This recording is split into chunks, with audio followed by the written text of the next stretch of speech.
red tide has come back to some of the beaches along Southwest Florida. And I don't want to make too big a deal about it because we're seeing occasional dead fish. And trust me, I have lived here during times when the whole beach is covered with dead fish and you can't really get out here because it's so hard to breathe from the very identifying, noxious, I won't say odors because you often don't smell it, but the effects, the toxic effects of red tide, which makes it first difficult to breathe so that you cough, and then actually really difficult to breathe so you can't really stay on the beach. But as you can see, it's a nice, warm, sunny Florida day, and some of us, compelled by desires or actually genes, I have read, are compelled to be out here at the beach and enjoy the time while we have it. So I have just walked about a mile up to the northern end of North Lido Key, and you know, it's not nearly as bad as it was yesterday when I went kayaking down at the southern end where the mangroves are and felt the tickle, the characteristic tickle in my throat. And I actually asked some of the kayak operators, on a scale of 1 to 10, how bad is the red tide so far this year, and they said about a 5. And I think that's about right where we were. But I mean, the insidious thing about red tide is it's pretty non-existent, or at least it seems that way, feels that way, here on the beach. And if it gets bad, the other insidious thing is you can go inside in air conditioning and it's not there at all. So, but the point is, it is here, and the causes are varied. One, pesticide runoff, as one of my Facebook groups, it's called Florida Red Tide. You can follow them. They have a lot of good scientific research and information on that page. But participants on the page said, you know, if you're using pesticides on your lawn, you are really not educated. So pesticides, yes, will help the grass, and fertilizers actually will help the grass thrive and grow, but it also helps anything grow, including algae blooms, which, as you see in some of the signage here, is natural, but it's not natural when it's this prolific and common. And there was a release into Tampa Bay a few weeks ago that is linked to an increase, especially further to the north, much more so than here. There are a lot of fish kills in St. Petersburg, Tampa area related to that spill or release.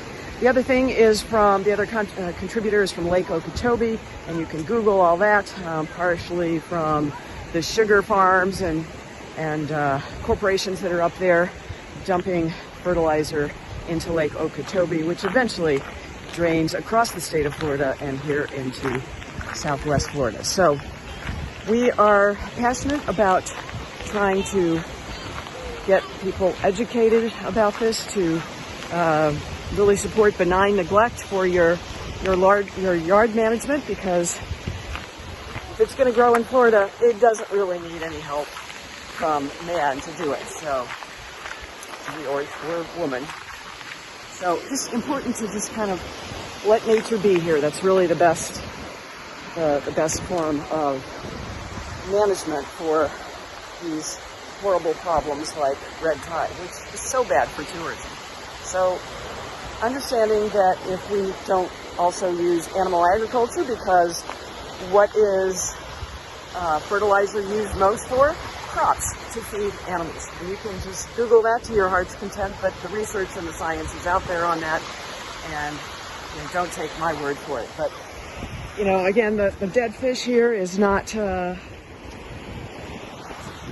nearly as bad as I've seen it, but we don't want it to get that way. And with the heating from July, where we are now, into August and September, it's only going to help those algae blooms grow even at a more rapid pace and become more prolific here. So please reconsider what you're doing for your lawn, at least on a personal basis, and please consider going vegan so that you are not dependent on animal agriculture and all of the sub-industries related to that are just so bad for the environment. Again, always bury there's worth repeating here. It says the number one thing you can do to reduce your carbon footprint is to give up animal agriculture.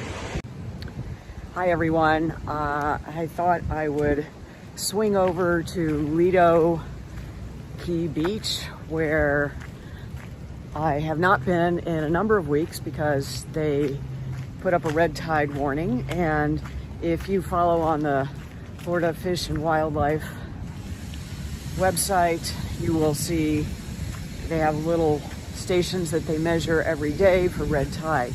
Now, I will tell you there's nobody here because we've had storms all morning, like with big lightning and thunder. This board.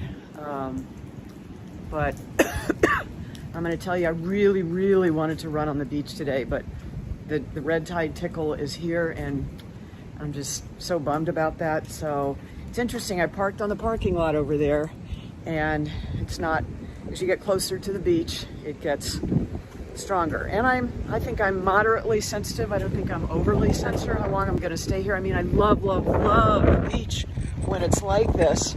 Not a single soul out here. But I did check the Fish and Wildlife site this morning, and there are 2 measuring spots on Lido Key, and they were not as bad as it is at other points north toward Tampa. So I thought, well, maybe I could just come out here and do it.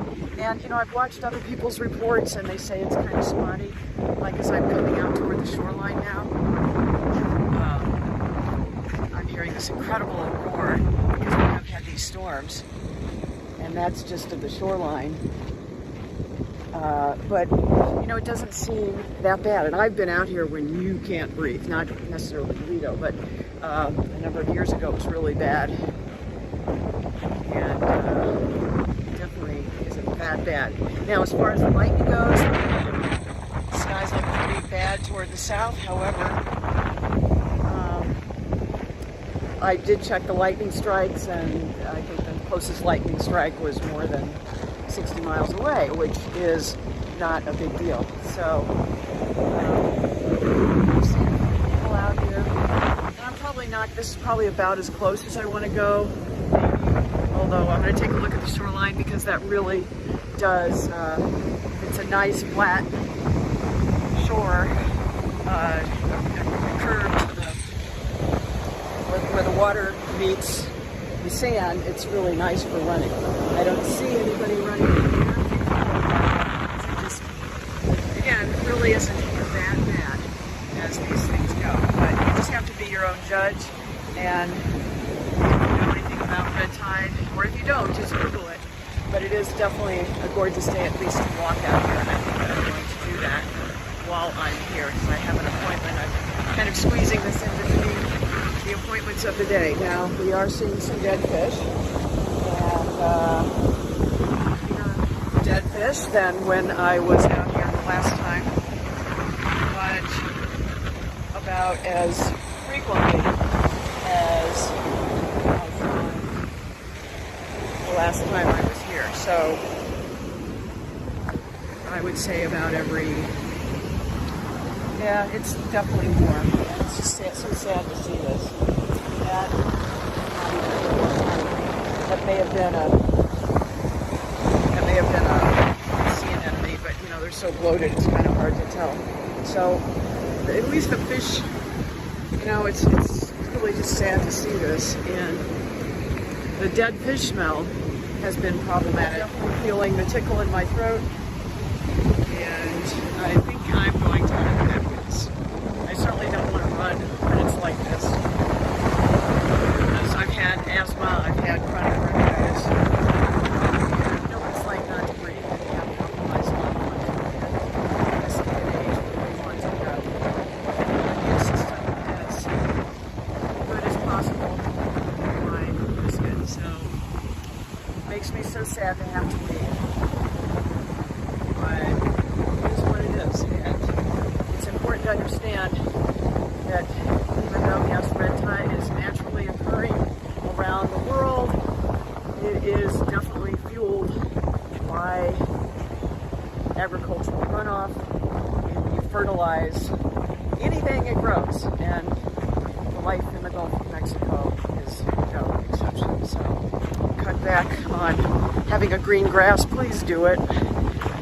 It's more, I think, the corporate agricultural use of fertilizers for sugar in the Okeechobee area, the Lake Okeechobee area, especially for the sugar farms. But it's just not needed. We kind of use benign neglect. So whatever grows, lots of things grow in Florida. Just let them grow naturally so we can enjoy our beaches. Thank you very much. All right. Hope you have a great day wherever you are. You can get outside and breathe.